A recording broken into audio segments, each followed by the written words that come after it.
That's why you have a family business, is to provide for your family.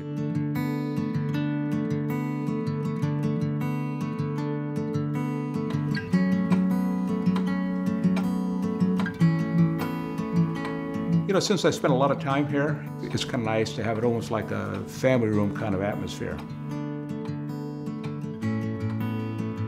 A lot of the furniture was given to me by my mother. I've got some models of cars that I own or have owned over the years. Then the old piece of the Bellarmine gym hanging on the wall there. It's really been my concept of running the business is to keep it familial.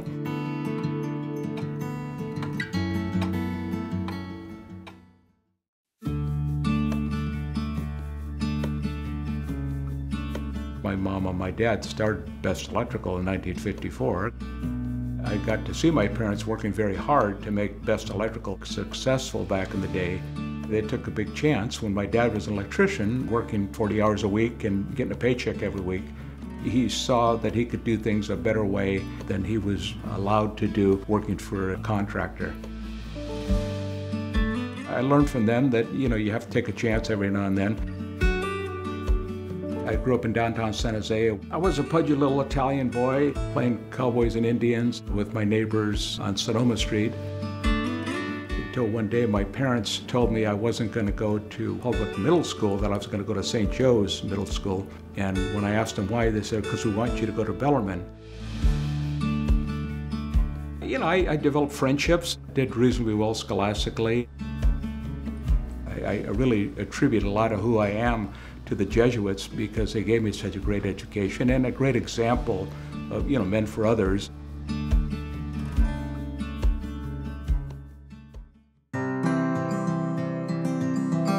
My parents were operating out of our house.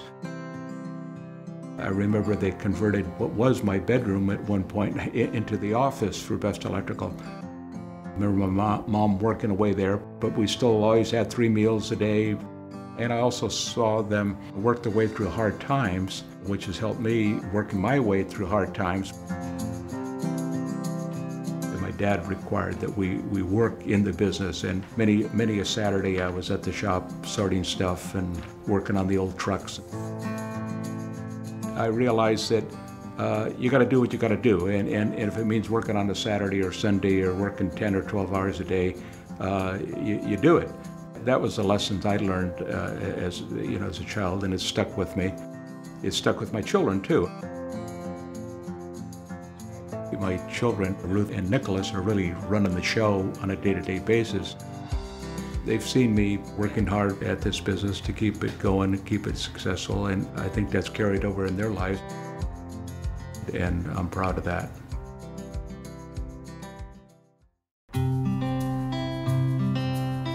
There's been a lot of really significant jobs we've done over the years. And after all these years, we've done thousands and thousands of projects. I've made it a goal to be the electrical contractor for the Bellarmine projects, and consequently, every building on the Bellarmine campus except for the gym and Licardo has been wired by my firm. I do a lot consulting.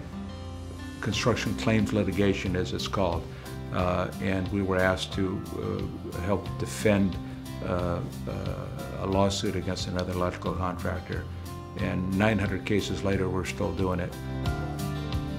We're doing business with people that primarily that we know personally, and they respect us and we respect them.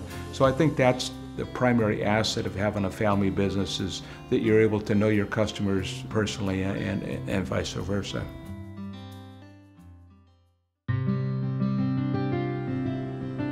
Frankly, I didn't really realize how influenced I was, affected I was by the Jesuits until my adult years.